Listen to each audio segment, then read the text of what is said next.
Nah mungkin ada hal-hal perspektif soal dunia rukyah, soal fenomena dalam tradisi Islam. Nah itu mungkin gimana Kang Yus? Ya, oke, matur nuwun. Aku malah tadi ngomong ya. Aku mau moderator loh malah. Ya sebelumnya saya ingin menceritakan kisahnya Kiai Ihsan Jampes ya kalau tidak salah. Waktu itu ada pertanyaan pada beliau. Aku lali ning pitakone babakan apa. Jadi pertanyaan itu cukup menyentak. Ya cara saiki mungkin cah rodok liberal takon babakan tauhid.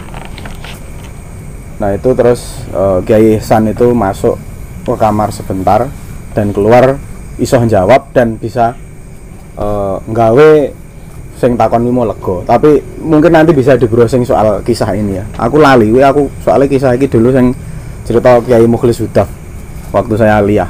Aku kelinganku guru Kiai Ihsan Jampes dan pitakone itu. Apa? Dan peristiwanya, ceritanya ngono kuwi. Sing takok apa aku lali. Dan ketika bisa menjawab itu Kiai Ihsan ditakoni karo mungkin santri kok iso jawab gitu ya. Beliau berkata, saya masuk kamar bertanya kepada Imam Al-Ghazali, katanya begitu. Lalu takon Imam Ghazali buka kitab apa takon tenan, kita juga nggak tahu. Tapi intinya ceritanya ngono kuwi. Kemudian ke Gus Maksum tadi, nek saya pribadi meyakini itu ada. Jadi kayak meskipun nanti mungkin bisa dilihat dari perspektif ilmiah ya, positivis ya. Apakah ketika aku mata kaji nek basa wong Jawa, terus aku nyeluk bagaimana? Aku nyeluk Syekh Abdul Qadir Jilani dalam wawasanku tentang beliau. Kemudian tiba-tiba aku ngomong menjelaskan ceramah sebagaimana yang tak ketahui tentang Syekh Abdul Qadir Jilani. Sebenarnya wawasanku tentang Syekh Abdul Qadir itu begini. Kemudian dari wawasan yang sithik kuwi mau itu berkembang menjadi luas. Nek standare nek kesurupan kan, nek kesurupan wong Jawa kuno kudune basane basa lawas kan gitu tadi. Tapi saya meyakini itu bisa ketika dibutuhkan, kemudian kita terutama mungkin leluhur yang kita mempelajari dan kita meyakini ya bahwa kita dari garis itu dan kita mempelajari bagaimana beliau misalnya, itu nanti kita akan bisa model kaya kuwi. Nah, perkara kuwi janjane klebuan tenan apa ora itu silahkan dibahas. Cuman saya yakin itu terjadi karena ya terus terang itu juga terjadi di orang-orang sekitar saya. Dan ketika mereka menanyakan hal itu, jawabanku sebenarnya ada di teori-teorinya Imam Al-Ghazali. Imam Al-Ghazali mengatakan, man amila bima alima allamallahu ilman ma lam ya'lam. Ada teori itu laduni ya, yang kita ketahui tentang ilmu laduni. Barang siapa melakukan apa yang dia ketahui, maka Allah akan memberitahu dia tentang hal apa yang dia belum ketahui. Alamal insana malam ya'lam, nek nenggon surat Al-Alaq itu. Jadi itu pun bisa diartikan luas sebenarnya. Ning intine lakukan dulu, maka nanti ada yang tidak kamu pikirkan sebelumnya. Kamu bisa membuat statement, kamu bisa nalarmu tiba-tiba mendadak jadi cerdas. Jadi begitu. Nah, begitu juga ketika itu tadi Yai Maksum tuh, saya ketoknya nek ora kleru, saya punya sanad kepada beliau juga, meskipun aku ora sekti kaya dek ya, tidak sekti kayak beliau, aku di jiwit ya loro, cuman sanadnya kayaknya sampai beliau berdasar pengakuan guru saya. Jadi itu tadi, misalnya tetap nek diomongke orang di wawasan blas ya enggak juga, tapi beliau pasti kan nyinaoni dan paling tidak mendengar banyak hal tentang siapakah Syekh Abdul Qadir Jilani, siapakah Syekh Junaid Baghdadi. siapakah Al-Ghazali dalam pemikiran-pemikiran, minimal ono garis besar pemahaman ulama-ulama besar itu tadi, yang itu menjadi acuan. Jadi dienggo pidakane kuwi ning akhirnya berkembang melalui kecerdasannya sendiri. Jadi stylenya begitu. Style pemikiran dan style cara bicara mungkin atau arah-arahnya ngono. Begitu kalau saya. Terus nek soal kesurupan, klebon jin dan lain sebagainya, saya justru tertarik ingin belajar sing dari pandangan fisika itu tadi. Karena saya terus terang tidak begitu banyak tahu meskipun banyak menangani. Nek itu cerita jadi nggak tahu apa nek mungkin pandangan fisika itu halusinasi, tapi terjadi waktu itu ono wong moro rene nggawa bojone sing lagi kesurupan, sak moro tuane, sak adine, sak anake digawa. Jadi sampai jam 3 malam sampai di sini bojoku. Oh, tapi kanca-kanca urung ono waktu itu. Ada temen yang kebetulan main ke sini tiga orang. Jadi rame nang kene. Iki urung ono cakruk nang kono. Itu saya ya ramu dong metodene jane Mas. Saya tidak paham metode ngruqyah asline. Jadi aku ya sok-sokan iso karena dijaluki tulung. Ya saya hanya modal donga dan koyo mungkin nek Kang Rendra mau nek surupan tenan ora antemi lho. Oke ya. Ketoknya menarik wis. Dan saya juga jagongan karo sing dianggap kesurupan kuwi mau. Cuman ada perilaku aneh yang sangat tiba-tiba. Saling ini. Dan aku ndelok memang auranya itu udah kayak ketrek memang ya. Dan istrinya itu juga indigo. Sing penyebabnya apa? Dia juga indigo, melihat hal yang sama. Kemudian perilakunya tiba-tiba dia ini fobia sama gedang. Sing kesurupan sing lanang. Dia fobia karo gedang. Neng karena sing nyurupi ketek, dia tiba-tiba njikuk gedang. Dia makan ngelek sak cokotan terus muntah. Terus dia ngomong dhewe, jare njaluk gedang. Jadi nyengeni sing nang jero agak seolah-olah seperti itu. Fobianya berarti pas keadaan normal, Pak? Ya, dia normal karo gedang mambu muntah. Itu tiba-tiba aku duwe gedang njaluk ngono lho. Jaluk gedang bojone kaget. Saya nyakot. Nah, mungkin nanti bisa dijelaskan. Oh, berarti ngene, silakan ya. Aku menceritakan ngono. Jadi tiba-tiba kuwi mau muntah-muntah dan nyengeni sing nang jero. Tapi apakah sing tak delok ketek kuwi dia sendiri juga krungu aku ngomong kayak ketek, terus akhirnya dhek termotivasi untuk dadi ketek, aku ya ora ngerti gitu. Termotivasi itu terus jaluk gedang, terus akhirnya ternyata dhek fobia muntah setengah sadar. Itu juga nggak tahu. Ning intine ngono kuwi. Kemudian setelah itu aku mencoba wis nganggo cara-cara sing aku tau ndelok gitu kan. Dari guru-guru yes tak tokke dengan orang nganggo maca-maca Mas. Pokoknya wis nganggo caraku gitu kan. Itu keluar tak ada botol UC 1000 itu ramot. Dia kan iya. Wah iki direkam iki cah ngrungokke ra penakno aku. Engko di skip ya. Ora nyebut jeneng cah ngrungokke. Muga-muga ora patek seneng ngrungokke YouTube. Nah, ini keluar dari mulut, dari hidung, dari telinga. Itu bentuknya macam-macam, enek ulo, enek anu. Dan dia sendiri bisa melihat, istrinya juga bisa melihat.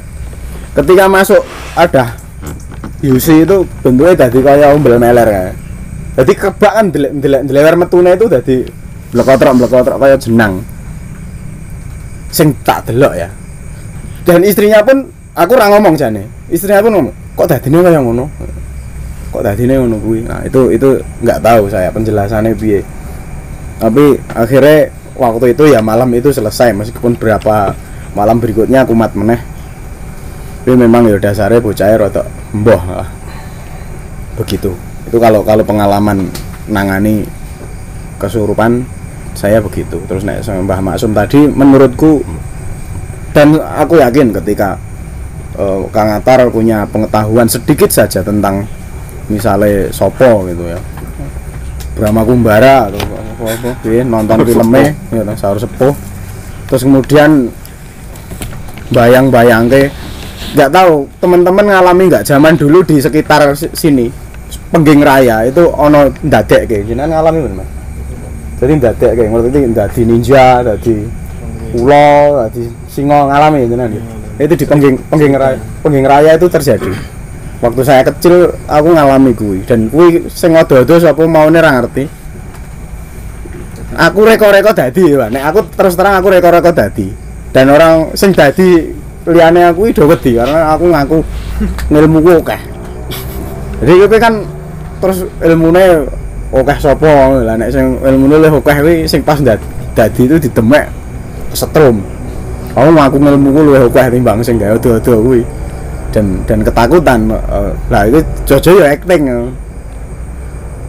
nah begitu mungkin nek soal sing luweh penanganan hal-hal mistik nanti Kang Jontor bisa menjelaskan. Kayak kisah itu bareng kalian ya setiap surup metu brutu no nggih kita ya zaman-zaman iku iring-iringan kalian terus ten Kelabang Sumur Tiban itu nggih.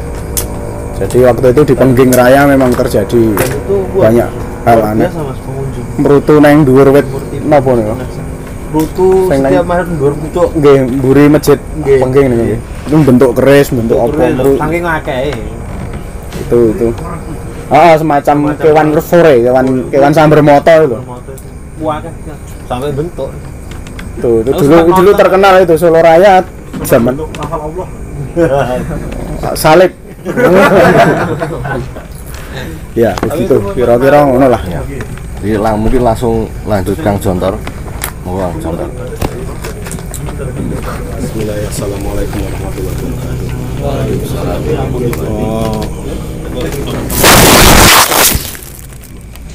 Saya mau balik lagi soal tadi yang dibilang Mas Redra soal trans sing kaitane karo kesenian pesisiran rakyat ini. Kalau ini saya kulanya dari Mas Plente. Ketika saya nyantrik di Mutian itu, memang teman-teman di sana intens bahas soal terutama gelombang ya, terutama soal gelombang. Jadi ringkas aturnya adalah sakjane mungkin istilahnya keliru nanti bisa dikoreksi ya. Ketukan tertentu atau frekuensi tertentu yang dibunyikan berulang-ulang monoton dan dibunyikan berulang-ulang itu pasti akan bawa orang ke kondisi trans apapun itu. Jadi mbak arep jatilan, mbak arep kuwi wirid, mbak arep Buddha sing ditutuk-tutuk mesti endingnya trans. Cuman memang frekuensi tertentu pasti menimbulkan efek yang berbeda pula. Misalnya gampangnya ini kayak Mas Mente nek ngibaratke aku ngopo tobat dalam artian gantung kendang karena aku selama ini mau ngiringi wong mendem saka kendangku itu marai wong metu egone. Jadi frekuensi sekian yang muncul ego dan seterusnya. Ini saya nopo ngasih cuplikan aja apa yang pernah saya kulak, nanti mungkin teman-teman bisa langsung sama Mas Plentenya lagi untuk menggali lebih jauh soal ini. Soal katanya itu dengan gelombang tadi. Dan beberapa eksperimen itu ya memang benar-benar dilakukan oleh teman-teman di sana. Jadi sesimpel saya pernah mengalami. Jadi situasinya pas di luar studio, kemudian Mas Bente itu ngerjain itu. Aku ki rasanya dadi koyo mual-mual, koyo pengen mutah. Terus ki ngopo tau aku masuk angin terus dia ngekek-ngekek. Ternyata ket mau ki dia ngurupke speaker aktif di setel ning gelombang tertentu sing menurut dia kuwi mesti kowe dadi lara nek kena kuwi. Memang aku ning joto awake dadi ra penak. Dia ngekek-ngekek kowe ket mau tak tembaki nggo speaker. Ora krungu, telinga enggak nangkep, tapi ternyata tubuh kita merespon. Ya itu nanti mungkin bisa diulik dengan apa kapan-kapan kita dolan ke sana gitu. Atau mungkin teman-teman kan yo ada akses. Nah selanjutnya kalau soal nek ngomong ke kesurupan kaitannya karo jin misalnya, aku sampai saat ini punya premis kayak gini. Kalau ada orang yang dia mengaku bisa melihat hal yang gaib, itu kemungkinannya mung loro. Nomor siji, dia pembual getabus. Nomor loro, itu butuh bantuan psikiater. Sebutkan apa aja kasusnya, tapi aku bermuara kedua itu. Misalnya motivasinya duit, ya nomor siji toh. Kembali ke poin 1 dan seterusnya dan seterusnya. Nah terus piye, sementara aku pelaku. Mungkin beberapa teman kan taunya gitu. Tapi jadi kalau tadi cerita-cerita terkait mediumisasi dilenggahi sopo terus dadi iso ngomong ngene-ngene, lah kuwi sing tanda kutip guruku kaya ngono. Pak Yasin itu yang pernah rawuh ke sini gitu. Karena jadi pas awal-awal saya kenal beliau itu yang ngelenggahi konon Sunan Derajat. Sing kuwi ora sekolahir. Enggak, sing sekolahir ono, kami menyebutnya nyai. Nah, waktu itu Ayes masih merui waktu itu. Jadi saat awal-awal dulu itu sangat gampang niteni persona apa yang ada di Pak Yasin. Di ngobrol no Mas, satu dua kali ketemu aja itu langsung bisa niteni. Oh iki Pak Yasin, oh iki yang derajat, oh iki nyai. Aura. Dari logat, Cara ngomongnya aurane. diksi, logat dan diksi terutama. Perubahan wajah. Termasuk ya aura bareng. Tapi Gestur, ya. sing gampang banget dititeni diksi. Yang derajat kan menggunakan bahasa Jawa Timuran sing alus, tutur ketane alus. Nek nyai wis warok iki kaya ngopo to ngomongnya. Misah-misuh ngene-ngene. Nah, aku mbayangke, aku saat itu mbayangke, iki nek acting, iki kesel banget ini. Artinya kemungkinannya cuma dua, yang kowe ora percaya ngono, kemungkinan dua. Pak Yasin acting loro, dhek duwe split personality disorder. Kemungkinannya mung loro kuwi. Nek kowe ora percaya penjelasan ngemo ya. Kelebon apa kanggonan sapa. Kemungkinannya loro dan itu ya susah. Aku pun perlu waktu untuk berdamai dengan diriku dihadapkan dengan orang yang kayak gitu ngono.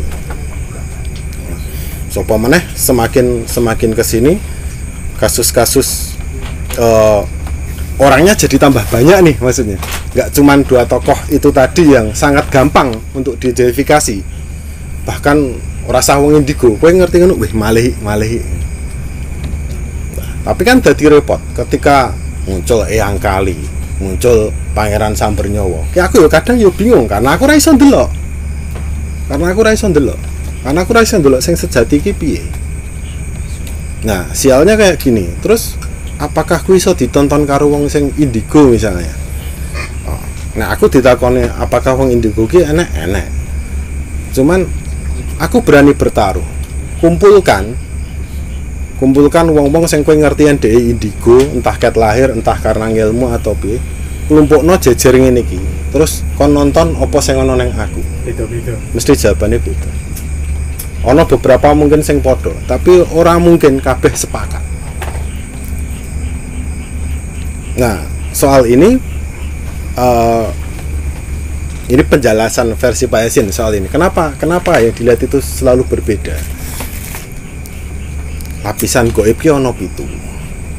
Wong-wong indigo kuwi paling mentok tekan 3 tok. Jadi ono lapisan 1, 2, 3 dan seterusnya. Itu kenapa? Itu menjelaskan kenapa yang dilihat itu pasti selalu berbeda setiap orang. Nah, terus koyo di ruqyah dan lain-lain kadang ki yo kasusnya ki lucu-lucu, tapi memang nek anu yo bahasa ning ajaran Islam yo memang setan ini penuh tipu daya. Poinnya di situ. Jadi nek ono kasus dalam tanda kutip nambani gitu yang delalah makdek. Nah, ngene. Kemudian kalau aku ra iso visual, itu yang terjadi padaku ya apa ketika berhadapan itu. Nah, yang kurasakan itu kayak apa ya? Aku menyebutnya bisikan hati sih. Bisikan hati bahwa kui elek, kui bahaya, kui iso mbok jak nego, kui iso ngene. Jadi bukan visualisasi. Nah, konon katanya memang orang itu coro-corone apa ya? Indra yang paling peka itu apa beda-beda setiap orang terkait hal yang gaib ya. Aku bukan visual kebetulan. Jadi tiba-tiba muncul kayak bisikan itu bukan suara. Wis tiba-tiba metu wae. Ki koyo ngene. Dan itu nggak bisa dirasio. Karena ketika kuwi ngantek iso tak nalar, ki kira-kira ngene mergo ngene. Kuwi tak anggap keliru. Maksudnya itu bukan yang sejati muncul gitu. Bukan yang sejati muncul. Nah, balik lagi ke soal visual, yang paling ngeri, yang paling nyebelin itu malah jadi kadang-kadang ini ketika metu des wujudnya apa? Oh, LC ngono. Cewek ayu, tenan. Kuwi kan marahi kontring kuwi. Kene lagi matek, wah kok langsung susu. Kuwi kadang sepele-sepele ngono tapi nganyel ge. Nah, tapi kan triknya kemudian yang dilakukan adalah aku pengen ngerti wujud sejatimu. Aku wegah ngerti ngene. Jadi secara batin ki tak jak komunikasi ngono. Langsung dia berubah mode sene nih, padu iki. Nek wis ngono gampang. Nek wis ngono gampang. Kena karoane kowe dijak rembukan isora ya ora gelut wis. Gur ngono tok endinge. Sing repot ketika depan des kok kiai misalnya gue jubah putih kan kena arep nembus meneh yo munggah level loro yo munggah level 3 dan seterusnya kok tetep kaya ngono wis sing bahaya karena yaitu secara visual kan kita terbatas kan kosakata visual kita terbatas ngertine wujud ngono ki apik padahal kuwi urung mesti ya terus balik lagi ke premisku awal bahwa wong sing mengklaim dirinya ngerti iso nonton hal yang gaib yo nek ra siji pembual kedua memang butuh bantuan psikiater. Aku bahkan ra iso nek mbok takoni saiki lah menurutmu Pak Yasin kuwi piye mbok hukumi piye aku ora ngerti karena aku pun masih isih gatuk-gatuk tuna ngono perkara ngene iki. Tetap kemungkinan itu ada. Cuman ya memang ya sekali lagi kadang-kadang begini kan sebagai sesama pelaku kadang kan aku yang membandingkan toh pengalaman neng kono piye carane piye dan lain sebagainya yang paling sederhana dan ini aku malah justru lebih punya pengalaman untuk diceritakan misalnya soal pawang udan karena pengalamanku awali saka sing ora percaya kuwi karena tak anggap syirik. Terus ora tak lakoni ternyata udan tenan. Terus delalah aku kerjaku neng event dan banyak berurusan. Jadi berarti aku yang ngurusi pawang saka sing nganggo nganggo kerise ditokke, mau nganggo disili nyilih rokokmu. Ngono tok dadi dan seterusnya. Ternyata memang termasuk beberapa udan sing ngantek malas tak repoti terus wes mas kowe tak ajari wae aku wegah no wah iki mesti kon tiraka tok ora zaman saiki tak kei password-e nganyel iki tapi kemudian dari berbagai soal nganggo rokok soal opo sekolah lafat Arab Jawa dan lain itu kan metode dan itu teknik gitu. Ternyata poinnya itu ya cuman nembung perkorone mau nembung lah garek nembung iki ning sapa ki ya macam-macam artinya kemungkinan itu untuk diilmiahkan selama sing jelaske punya otoritas ya di bidang itu nah aku kan ya bola-bali ya mau gatuk-gatuk tuno mungkin rada angel nopo nih tapi ketika sing jelaske dukune dia menjelaskan step by step langkahnya kemudian mungkin jenengan riset membandingkan dengan pawang udan yang lain jebule gur ngono tok jebule memang gur ngono tok dan ku iso.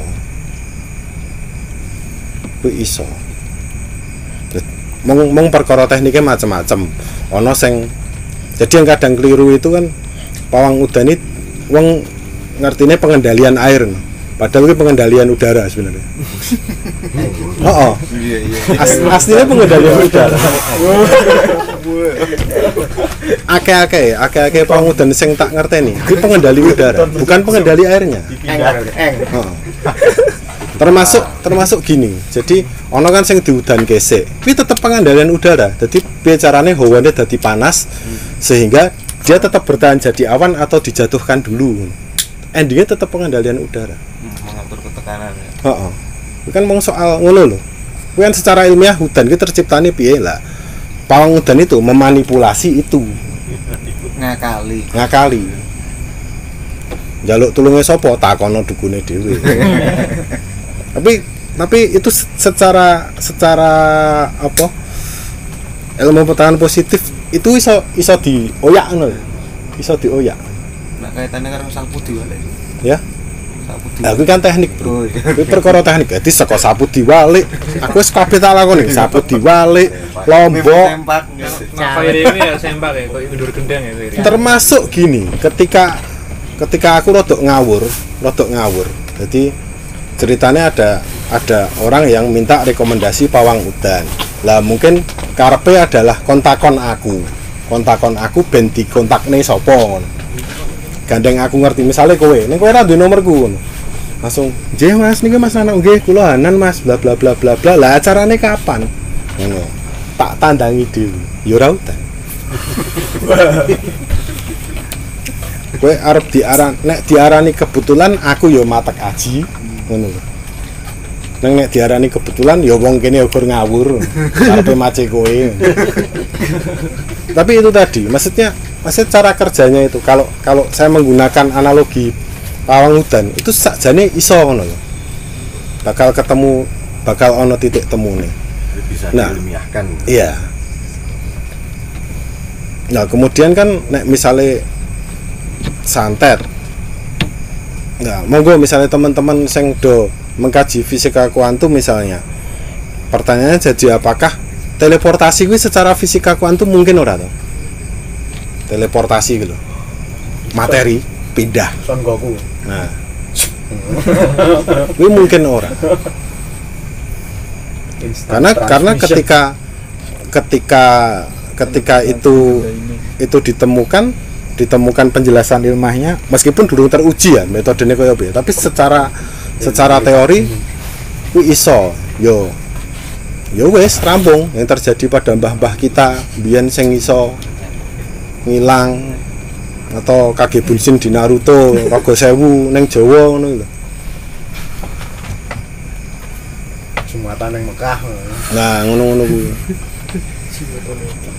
Jadi memang aku cenderung setuju dengan Mas Jokri bahwa saat ini yang terjadi adalah keterbatasan pengetahuan kita tentang praktek-praktek itu. Tapi menurutku semuanya sangat mungkin. Karena ya meskipun nggak mau akeh roto-roto tetap akeh koyane. Aku pertama kuwi tetap. Aku mesti cenderung ketemu ngono iki aku cenderung sangat sisik. Karena ya akeh koyane. Ya nuwun sewu masalah. Apa yang diucapkan oleh guruku misalnya ketika beliau kanggonan, kuwi ora kabeh tak nggo. Ngelu nek kabeh tak nggo, terutama ketika misalnya terkait dengan kronik sejarah. Beliau nyejarahke versi ngene-ngene yo menarik ning baju kadoan kuwi karo literatur sing tak tampa angel wis lah ngono ki dadi angin lalu. Sementara sih itu.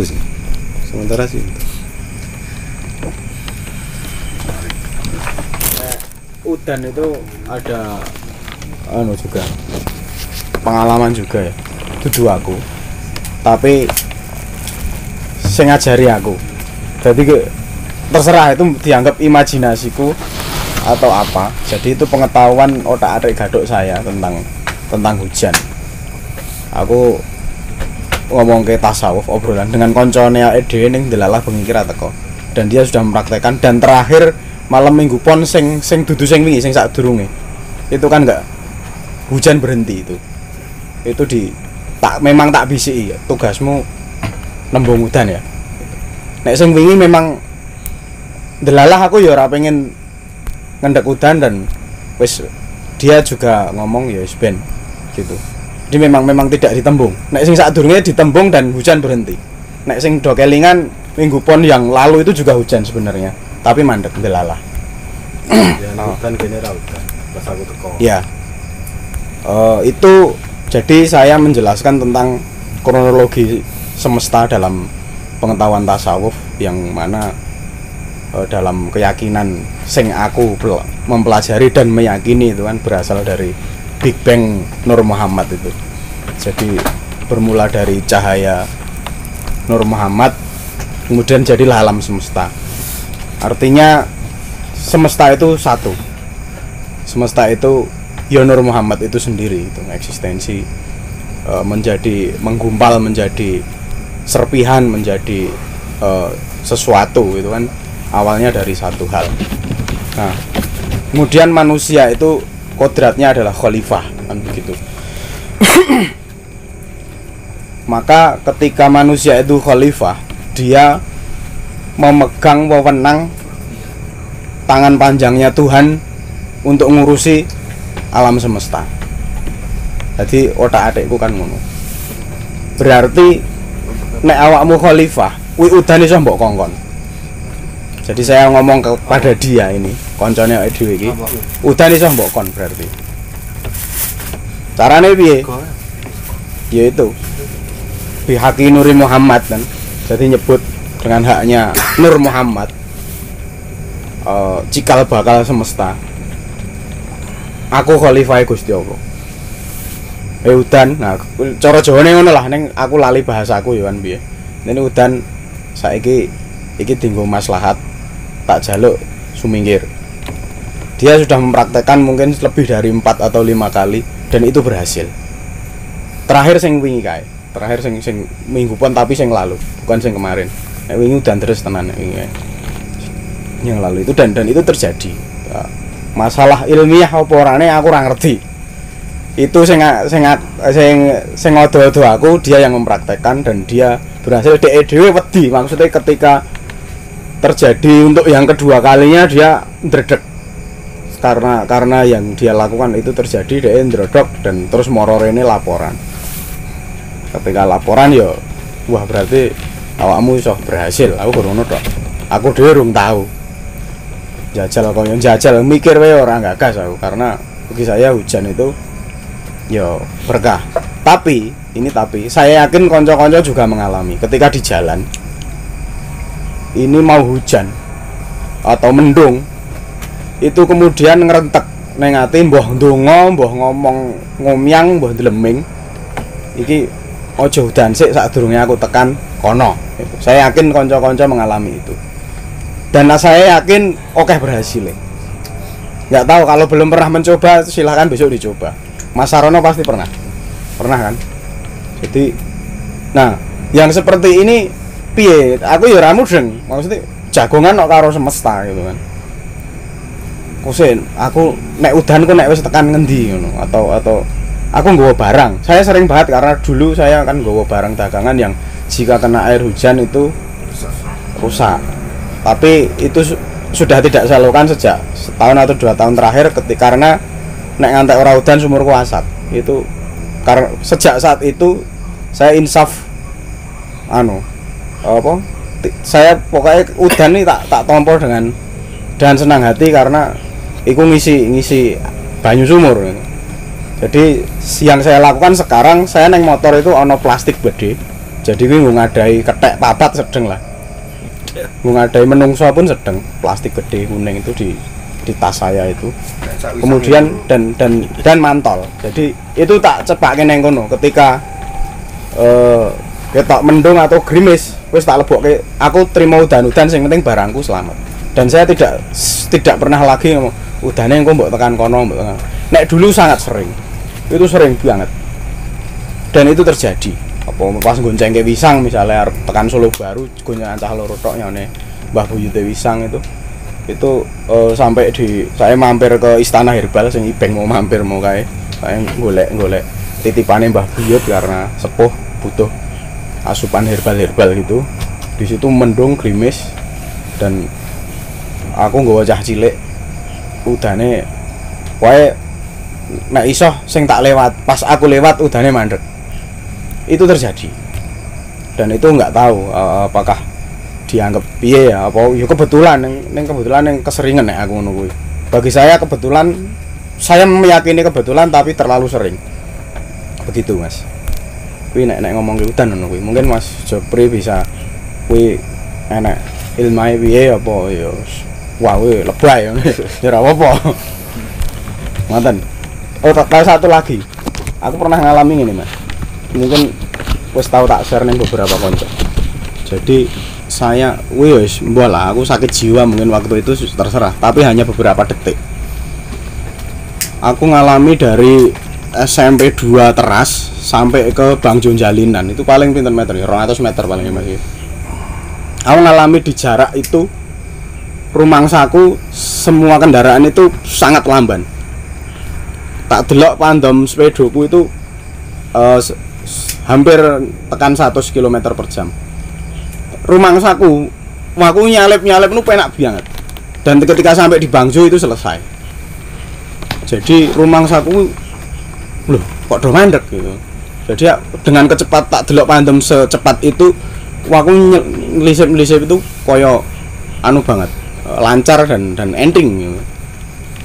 Tapi begitu Bangjo aku mandek dan itu terus tidak terjadi lagi. Sampai sekarang belum pernah terjadi lagi. Itu hanya baru saat itu dan hanya sekian detik. Wong jaraknya paling 200 meter. Itu. Gitu Mas.